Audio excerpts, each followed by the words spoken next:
महाराष्ट्र राज्याचे माजी मंत्री, विधान परिषदेचे काँग्रेस पक्षाचे गटनेते, आमदार सतेज उर्फ बंटी डी पाटील आपणास उदंड आयुष्याच्या अनंत शुभेच्छा. शुभेच्छुक सचिनदादा घोरपडे, माजी संचालक कोल्हापूर शेती बाजार उत्पन्न समिती, समन्वयक राष्ट्रीय काँग्रेस पक्ष राधानगरी विधानसभा, सौ वैशाली सचिनदादा घोरपडे, माजी सभापती पंचायत समिती भुदरगड, जिल्हा कोल्हापूर.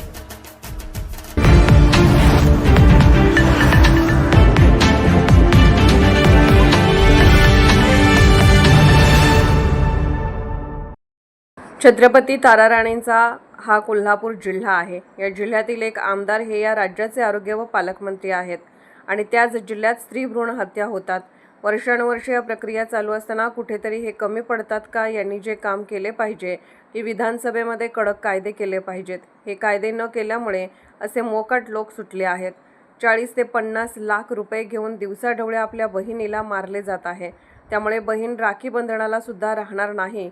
त्यामुळे स्त्री भ्रूण हत्या करणाऱ्या एका मोक्यासारखी कारवाई करावी अशी मागणी आज शिवसेना उद्धव ठाकरे गटाचे उपनेते संजय पवार यांनी जिल्हा पोलीस प्रमुख यांच्याकडे एका निवेदनाद्वारे केली. निवेदनात म्हटले आहे की कोल्हापूर जिल्ह्यात विशेषतः ग्रामीण भागामध्ये आणि शहरामध्ये काही ठिकाणी पैशाचा हव्यासापोटी काही नालायक प्रवृत्ती वर्षानुवर्षे स्त्री भ्रूण हत्या करून पाप करत आहे. अशाच पद्धतीने जर काही कृत्य भविष्यात सुरूच राहिले तर आई, बहीण, पत्नी ही नाती शोधावी लागतील.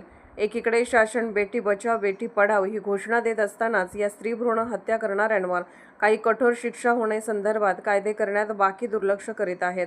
भविष्यात सरकारने या स्त्री भ्रूण हत्या होऊ नये यासाठी तातडीने कडक कायदे करणे गरजेचे आहे. असे गुन्हे करणाऱ्या प्रवृत्तीविरोधात SIT स्थापन करावी व त्यामध्ये पोलीस प्रशासन, आरोग्य प्रशासन, अन्न औषध प्रशासन व सामाजिक कार्यकर्त्यांचा सहभाग असावा.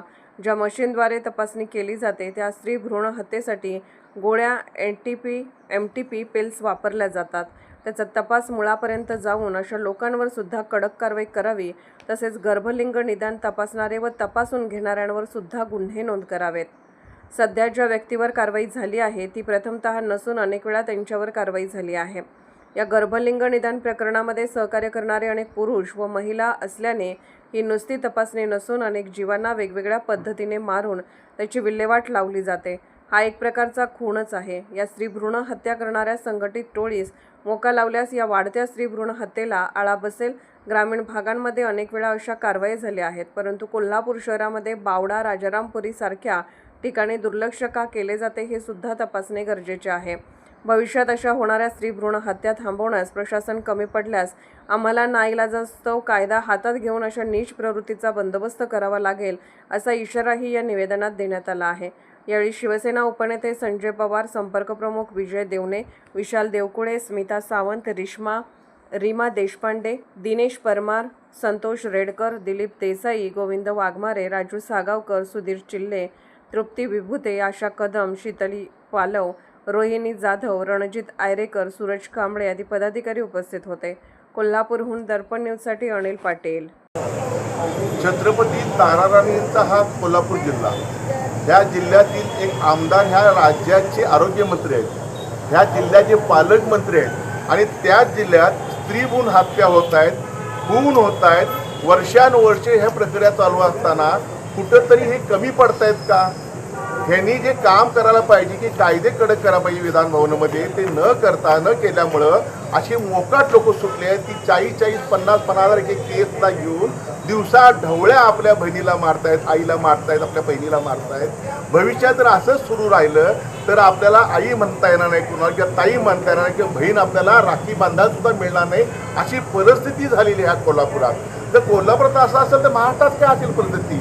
त्यामुळं अशा लोकांना थातुरपद्धत कारवाई न करता त्यांना मोका लावणं गरजेचं आहे. संघटित गुन्हेगारीच्या नावाखाली त्यांच्यावर गुन्हे दाखल झाले पाहिजे तरच असे विषय थांबतील. बरं, हे मशीन येत आहेत कुठनं? हे मशीन आल्यानंतर त्या गोळ्या येत आहेत कुठनं? हे शेवटपर्यंत खोलवर तपास का होत नाही? आता सध्याचे विद्यमान जिल्हा पोलीस प्रमुख आहेत त्याचं खरोखर त्यांच्या टीमचं आणि विशेषतः ज्या महिला अधिकारी कौतुक करील की शेवटपर्यंत बऱ्यापैकी तपास त्यांनी आणला आहे. आता राहायला गोळ्या कोण देते आणि मशीन कुठने येत आहेत, असेंबल करतायत, ह्यांचा पावामळ केला पाहिजे. वरिष्ठ एक अधिकारी सांगितलेलं आम्हाला की कोणत्याचं आम्ही कुणालाही माफ करणार नाही आणि जर काय माहिती पाहिजे असेल तर तुम्ही सुद्धा आम्हाला सहकार्य करा. भविष्यामध्ये आम्हाला माहीत आहे कायदा हातात घ्यायची आम्हाला सवय नाही आहे, परंतु जर का अशा आम्हाला परत जर गुन्हे घडले इथं आणि आमच्या बहिणीला आमच्या मातेची हत्या जर झाली तर शिवसेना उद्धव बाळासाहेब ठाकरे पक्षाचे सर्व कार्यकर्ते कायदा हातात घेतील आणि ते त्यांना फोडतील आणि ते दवाखाने फोडतील.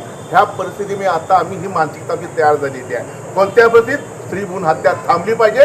प्रकाश आंबेडकर साहेबांना विनंती करेन, साहेब कायदे कडक करा आणि कोणत्या परिस्थितीमध्ये तुम्ही ज्या पद्धतीने कायदे कडक करणं गरजेचं आहे तुम्ही आम्हाला आश्वासन दिलं होतं, कुठंतरी विसर पडला असेल, भविष्यामध्ये पुन्हा घडणार नाही या बाबतीत तुमचं आरोग्य खात्याचं अपयश आहे आणि तुमचं सुद्धा एक आरोग्यमंत्री आणि या जिल्ह्याचे पालकमंत्री म्हणून तुमचं सुद्धा अपयश आहे या प्रकरणामध्ये. असं स्पष्ट आमचं मत आहे.